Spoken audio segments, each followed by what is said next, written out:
Hello friends, creature എൻക്ലേവിൻ്റെ പുതിയൊരു വീഡിയോയിലേക്ക് എല്ലാവർക്കും സ്വാഗതം. ഇന്ന് നമ്മൾ പരിചയപ്പെടാൻ പോകുന്നത് ന്യൂട്രിയ അല്ലെങ്കിൽ കോയിപ്പൂ എന്നറിയപ്പെടുന്ന ഒരു റോഡന്റിനെ കുറിച്ചാണ്.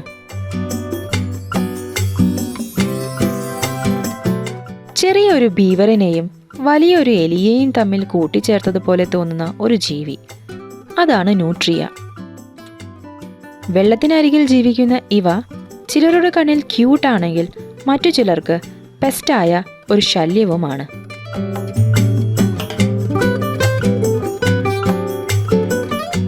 വലിയ എലിയുടെ വാലും ചെറിയ ബീവറിന്റെ ശരീരവും ഓറഞ്ച് നിറമുള്ള പല്ലുകളുമുള്ള ഇവയെക്കുറിച്ച് നമുക്ക് കൂടുതൽ അറിയാം.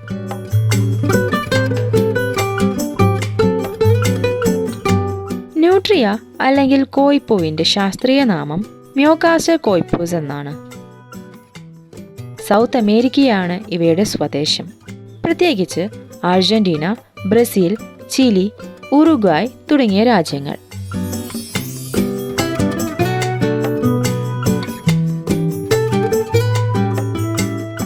എന്നാൽ ഇപ്പോൾ നോർത്ത് അമേരിക്ക, യൂറോപ്പ്, ഏഷ്യ തുടങ്ങിയ സ്ഥലങ്ങളിലും ഇവയെ കാണപ്പെടുന്നു. 40 മുതൽ 60 സെന്റിമീറ്റർ വരെയാണ് ഇവയുടെ ശരീരവലിപ്പം. 30 മുതൽ 45 സെന്റിമീറ്റർ വരെ വാലിന് വലുപ്പമുണ്ടാകും. ഭാരം 5 മുതൽ 9 കിലോഗ്രാം വരെ.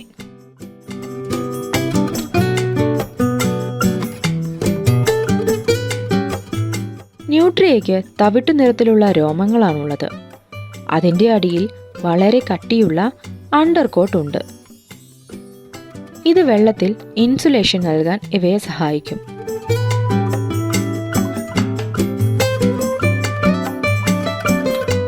മുഖത്ത് വെളുത്ത മീശ പോലെ രോമങ്ങളും വളരെ വലിപ്പമുള്ള ഓറഞ്ച് നിറത്തിലുള്ള മുൻപല്ലുകളും ഉണ്ടാകും.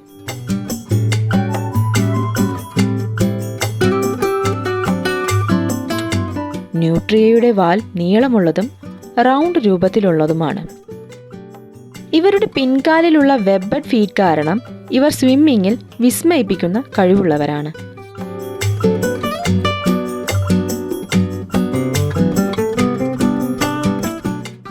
ന്യൂട്രിയ പ്രധാനമായും റിവേഴ്സ്, ലേക്സ്, മാർഷ്, വെറ്റ്ലാൻഡ്സ് എന്നിവിടങ്ങളിൽ കാണപ്പെടുന്നു.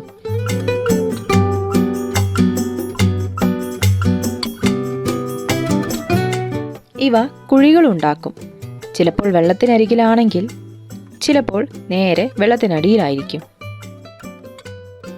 ശത്രുക്കളിൽ നിന്ന് രക്ഷപ്പെടാനും ഭക്ഷണം സൂക്ഷിക്കുവാനും കുഞ്ഞുങ്ങളെ വളർത്തുവാനുമാണ് ഈ ഗുഹകൾ ഉപയോഗിക്കുന്നത്.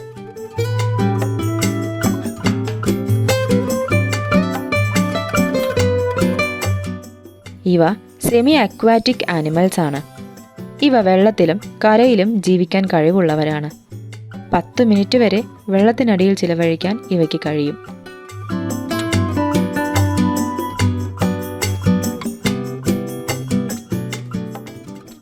ഇവ നൊക്ടേണൽ ആണ്, അതായത് ഇവ രാത്രിയാണ് കൂടുതൽ ആക്റ്റീവായി കാണപ്പെടുന്നത്.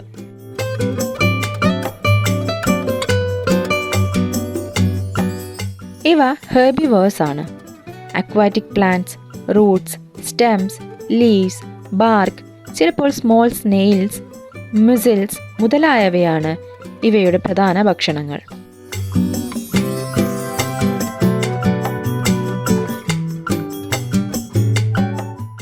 ഇവ ഒരു ദിവസം ശരീരത്തിൻ്റെ 25% ഭക്ഷണം കഴിക്കും.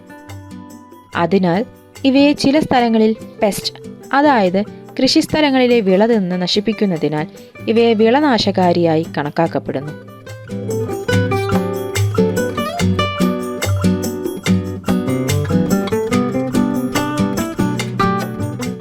ഇവയ്ക്ക് ഇയർ റൗണ്ട് ബ്രീഡിംഗ്, അതായത് വർഷം മുഴുവൻ മീറ്റിംഗ് നടത്താൻ കഴിയും. ഇവ 4 മുതൽ 6 മാസത്തിൽ പ്രായപൂർത്തിയാവും. ഗസ്റ്റേഷൻ പീരീഡ്, അതായത് ഇവയുടെ ഗർഭകാലം ഏകദേശം 130 ദിവസമാണ്.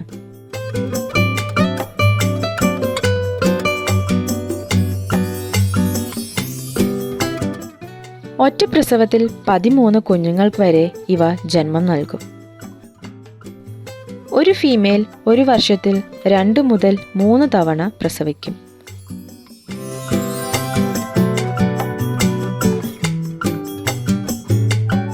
ഇവ വളരെ സോഷ്യലായ ജീവികളാണ്. ഇവ കാടുകളിൽ ചെറിയ ഗ്രൂപ്പുകളായാണ് ജീവിക്കുന്നത്. ഇവയുടെ മാളങ്ങളിൽ സാധാരണയായി 2 മുതൽ 13 അംഗങ്ങൾ വരെ ഒരുമിച്ചായിരിക്കും. ഇവ ഹ്യൂമൻ പ്രസൻസിനോട് വളരെ അഡാപ്റ്റബിൾ ആയിരിക്കും.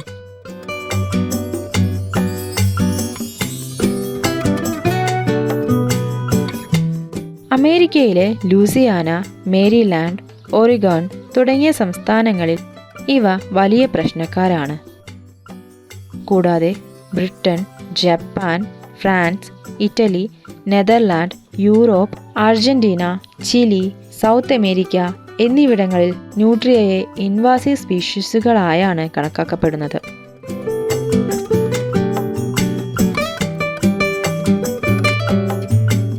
ഇവ കാർഷിക വിളകൾ, ജലസേചന സംവിധാനം, വെറ്റ്ലാൻഡ്സ് എന്നിവയ്ക്ക് നാശം വരുത്തുന്നു.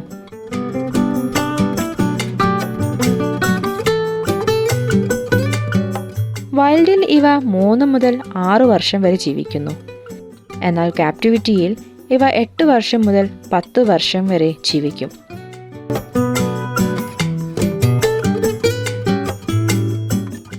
ന്യൂട്രിയയുടെ ടീത്ത് ഓറഞ്ച് കളറാകുന്നത് അയൺ റിച്ച് ഇനാമൽ കാരണമാണ്.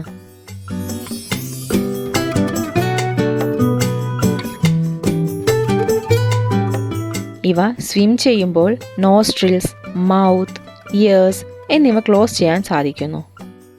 ന്യൂട്രിയ വെള്ളത്തിനരികിൽ ജീവിക്കുന്ന ശക്തമായ പല്ലുകളും സ്വിമ്മിംഗ് കഴിവുകളുമുള്ള ഒരു സെമി അക്വാറ്റിക് റോഡൻ്റ് ആണ്.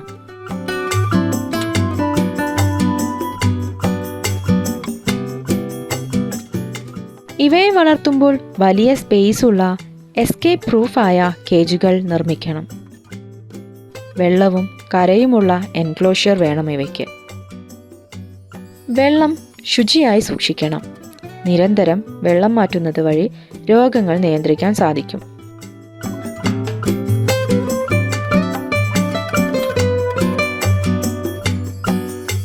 പച്ചക്കറികൾ, ധാന്യങ്ങൾ, ഫ്രൂട്ട്സ്, ചെറിയ മീനുകൾ, ജലസസ്യങ്ങൾ എന്നിവ ചേർത്ത ഒരു ബാലൻസ്ഡ് ഡയറ്റ് ഇവയ്ക്ക് നൽകാം. മോഡറേറ്റ് ക്ലൈമറ്റാണ് ഇവയ്ക്ക് നല്ലത്. വളരെയധികം തണുപ്പോ ചൂടോ ഇവയെ ബാധിക്കും.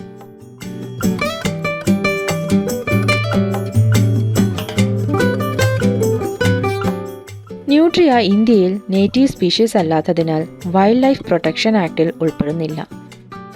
പക്ഷേ ഇവയെ വളർത്തുവാൻ ഇമ്പോർട്ട് ലൈസൻസ്, പ്രോപ്പർ ഡോക്യുമെന്റേഷൻ എന്നിവ നിർബന്ധമാണ്.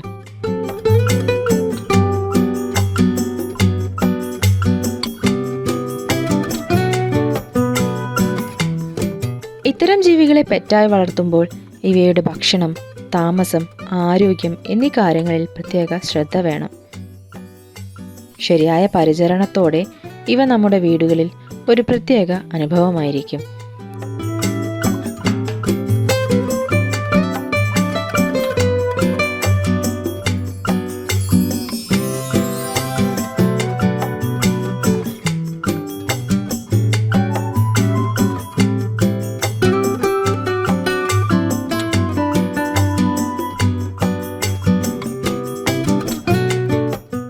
ഇത്തരം എക്സോട്ടിക് പെറ്റ്സിനെ കുറിച്ച് കൂടുതൽ അറിയാനായി ക്രിയേച്ചർ എൻക്ലേവ് എന്ന ഞങ്ങളുടെ ചാനൽ ഫോളോ ചെയ്യൂ.